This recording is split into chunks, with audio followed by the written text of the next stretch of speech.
जैसा कि हम सभी जानते हैं कि यस्टरडे शाम को क्वेश्चन आंसर का सेशन था गुरस्मिंदर सर के साथ में, जो काफ़ी ज़्यादा इन्फॉर्मेटिव था। क्योंकि फ्रेंड्स आपके कमेंट एंड क्वेश्चन भी हम सभी के लिए काफ़ी ज़्यादा इंपॉर्टेंट होते हैं, जिससे हम सभी को पता चलता है कि कहाँ पर हमें प्रॉब्लम आ रही है या फिर आने वाले टाइम में कहाँ पर क्या प्रॉब्लम आ सकती है। इससे हम सभी को भी नई नई इन्फॉर्मेशन मिलती रहती है। सो इस वेबिनार से मैंने कुछ इंपॉर्टेंट पॉइंट नोट किए हैं एंड वो आपके साथ शेयर करने वाला हूँ। बट अगर आपने ये वेबिनार अटेंड किया था तो आप इस वीडियो को स्किप कर सकते हैं, अदरवाइज आप इस वीडियो को कंटिन्यू देख सकते हैं। फ्रेंड सबसे पहला इंपॉर्टेंट पॉइंट आपको बताना चाहूँगा, गुरस्मिंदर सर ने बताया था फ्रेंड कि आने वाले टाइम में हो सकता है कि अभी जो हमारा OS का डैशबोर्ड है जो हमें दिखाई दे रहा है, तो हो सकता है कि आने वाले टाइम में इसमें बहुत सारे चेंजेस हों, क्योंकि नए नए प्रोडक्ट यहाँ पे इंटीग्रेट होंगे और भी बहुत सारी चीज़ें यहाँ पर आएंगी। तो जो इंटरफेस है, जो डैशबोर्ड है OS का, तो हो सकता है कि आने वाले टाइम में उसमें कुछ चेंजेस हों, कुछ फीचर्स में भी चेंजेस हों, राइट। तो आने वाले टाइम में हम सभी को उसके बारे में जानकारी मिल जाएगी फ्रेंड। बट पॉसिबल है कि इंटरफेस या फिर कुछ फीचर्स डैशबोर्ड उसमें कुछ ना कुछ चेंजेस हो सकते हैं। दूसरा एक इंपॉर्टेंट क्वेश्चन आया था पैकेज रिन्यूअल के रिगार्डिंग, कि अगर हम कोई पैकेज बाय कर लेते हैं या फिर कोई प्रोडक्ट बाय कर लेते हैं तो क्या उसको हमें रिन्यू करना पड़ेगा। सो डेफिनेटली फ्रेंड इसका आंसर गुरस्मिंदर सर ने दिया था काफ़ी अच्छे से, कि अगर आप कोई प्रोडक्ट बाय करते हो या फिर कोई पैकेज बाय करते हो तो उसके टाइम लिमिट के ऊपर डिपेंड करता है कि जो आपने प्रोडक्ट या फिर पैकेज बाय किया है तो वो किस बेस पे है, मंथली बेस पे, यानी कि जो उसका सब्सक्रिप्शन चार्ज है वो मंथली बेस पे है या फिर 3 महीने के लिए है या फिर 6 महीने के लिए, ईयरली है या फिर लाइफ टाइम के लिए। क्योंकि हमारे जो प्रोडक्ट रहेंगे उनका जो टाइम बेस रहेगा वो अलग अलग रहेगा, डिफरेंट रहेगा, राइट। कोई प्रोडक्ट रहेगा जो मंथली बेस पे रहेगा, कोई प्रोडक्ट रहेगा जो 3 महीने के लिए रहेगा या फिर 6 महीने के लिए हो सकता है या फिर ईयरली हो सकता है उसका सब्सक्रिप्शन, या फिर कोई प्रोडक्ट ऐसा भी हो सकता है कि वो लाइफ टाइम के लिए हो, राइट। तो वो रियल टाइम पे उसके बारे में हमें इन्फॉर्मेशन मिल जाएगी कि कौन सा प्रोडक्ट किस बेस पे है, मंथली बेस पे है, ईयरली बेस पे है या लाइफ टाइम के लिए है। तो अगर मान लीजिए कोई ऐसा प्रोडक्ट, कोई ऐसा पैकेज आपने बाय किया हुआ है जो मंथली बेस पे है या फिर ईयरली बेस पे है। सो अगर मान लीजिए मंथली बेस पे, सो मंथली यानी कि जब उसका रिन्यू का टाइम आएगा 1 महीने के बाद, तो वहाँ पे ऑटो रिन्यूअल का भी ऑप्शन रहेगा। अगर आप ऑटो रिन्यूअल को सेट कर लोगे तो ऑटोमेटिक जो आपके वॉलेट में बैलेंस रहेगा, जो पैसा रहेगा, तो वहाँ से ऑटोमेटिक वो रिन्यूअल चार्ज कट जाएगा। या फिर एक दूसरा भी ऑप्शन रहेगा कि ऑटो रिन्यूअल को आप सेट ना करो, जब भी उसका टाइम है रिन्यू करने का तो आप मैन्युअली भी रिन्यू कर सकोगे, अपने आप से कर सकोगे फ्रेंड। बट ये रिन्यू करना या ना करना ये आपके ऊपर डिपेंड करेगा, ये आपकी चॉइस रहेगी।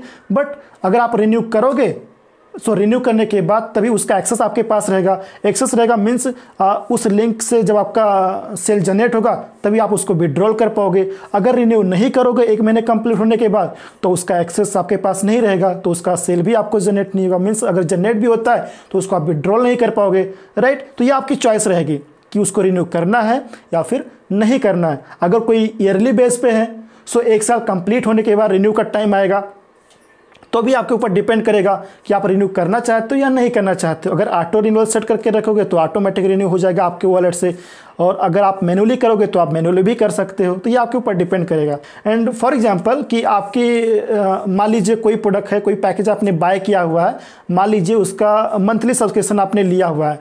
मान लीजिए कि $1000 फॉर एग्जाम्पल $1000 आपको यहाँ पे कमीशन जनरेट हो चुका है, आपका रेवेन्यू बन चुका है आपके वॉलेट में, और जो आपका मंथली सब्सक्रिप्शन है फॉर एग्जांपल $250 है, तो 1000 में से $250 पे करना आपके लिए बड़ी बात नहीं रहेगी फ्रेंड्स, राइट। तो आप आराम से कर पाओगे उस टाइम पे, ऐसी कोई भी दिक्कत नहीं होने वाली है। अगर आपको पैसे जनरेट होंगे, अगर आपको रेवेन्यू जनरेट होगा तो आपको मंथली सब्सक्रिप्शन या फिर जो भी उस प्रोडक्ट का टाइम बेस रहेगा उस टाइम पे रिन्यू करना आपके लिए बहुत बड़ी बात नहीं रहेगी, आप आसानी से कर पाओगे। ओके।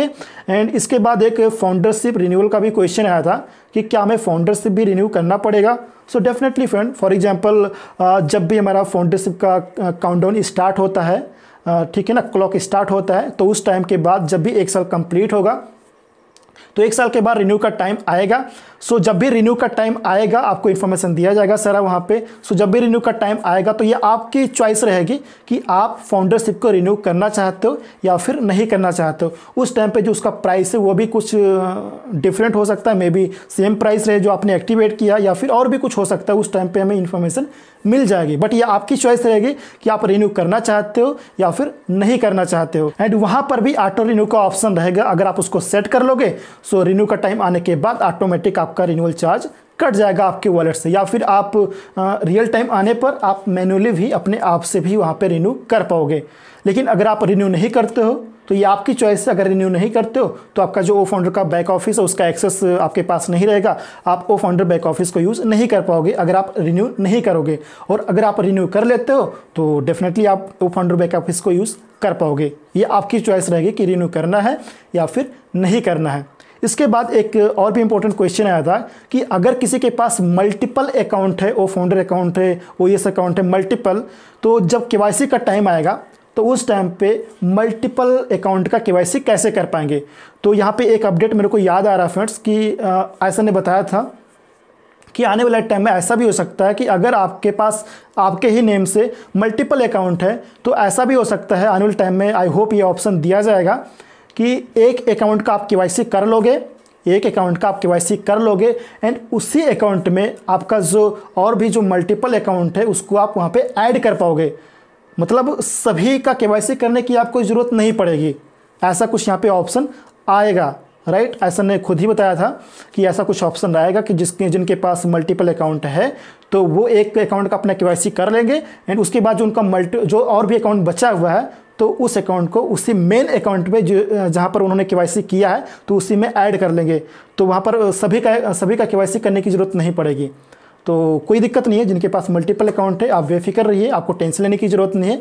और रियल टाइम आने दीजिए, यानी कि केवाईसी का टाइम आने दीजिए, उस टाइम पे आपको सारी यहाँ पे इन्फॉर्मेशन दी जाएगी, आपको सारे प्रोसेस बताए जाएंगे और आप आसानी से सारे अकाउंट को एक्सेस कर पाओगे। आपका जो केवाईसी का प्रोसेस है वो भी कंप्लीट हो जाएगा, जो यहाँ पे ऐड करने का प्रोसेस रहेगा वो भी आपको बताया जाएगा, तो आप आसानी से कर पाओगे, यूज़ कर पाओगे, एक्सेस कर पाओगे। आपको कोई भी प्रॉब्लम नहीं आने वाली फ्रेंड, चाहे आपने सेम नेम से मल्टीपल ID ली हो या फिर आपके फैमिली में मल्टीपल ID हो, कोई भी प्रॉब्लम आपको नहीं होने वाली है। और एक क्वेश्चन फ्रेंड रीसेलर लिंक के रिगार्डिंग आया था कि फॉर एग्जांपल अगर हम ओएस में कोई प्रोडक्ट को बाय करेंगे, परचेस करेंगे तो वहाँ पे हमारा affiliate link means reseller link generate होगा।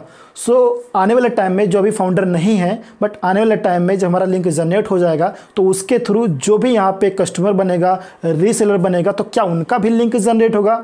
सो गुरस्मिंदर सर ने बताया था यस फ्रेंड, डेफिनेटली यहाँ पे चाहे आप एज अ फाउंडर आप इकोसिस्टम को आपने ज्वाइन किया है, रजिस्ट्रेशन किया है, या फिर आप एज अ कस्टमर आप ज्वाइन करते हैं इकोसिस्टम को, तो जब भी चाहे फाउंडर हो या फिर कस्टमर हो, जब भी आप कोई पेड प्रोडक्ट को बाय करोगे, परचेज करोगे, तो यहाँ पे हर किसी का affiliate link means reseller link generate होगा। और एफिलिएट लिंक को मीन्स रीसेलर लिंक को किसी के साथ शेयर करना ना करना ये आपकी चॉइस रहेगी। अगर आप किसी को शेयर करते हो, आपके लिंक के थ्रू अगर कोई प्रोडक्ट को बाय करता है, परचेज करता है, तो आपको वहाँ पे सेल जनरेट होगा एंड उसको आप विड्रॉल कर पाओगे फ्रेंड। आई होप ये पॉइंट आपका क्लियर हो गया होगा। अगेन रिपीट करता हूँ कि चाहे आप एज अ फाउंडर किसी प्रोडक्ट को बाय कर रहे हो या फिर एज अ कस्टमर किसी प्रोडक्ट को बाय कर रहे हो, परचेज कर रहे हो, तो यहाँ पे हर किसी का referral link means reseller link generate होगा फ्रेंड्स। आई होप ये पॉइंट आपको अच्छे से समझ में आ गया होगा। सो ये थे फ्रेंड कुछ इंपॉर्टेंट पॉइंट जो मुझे लगा कि आप सभी को बताना चाहिए। आई होप ये वीडियो आप सभी के लिए काफ़ी ज़्यादा इन्फॉर्मेटिव रही होगी और ऐसे ही इन्फॉर्मेटिव वीडियोस देखने के लिए चैनल को सब्सक्राइब करना मत भूलिएगा। वीडियो अच्छी लगी तो वीडियो को लाइक कर दीजिएगा एंड अपने सभी दोस्तों के साथ इस वीडियो को ज़रूर शेयर कीजिएगा फ्रेंड्स।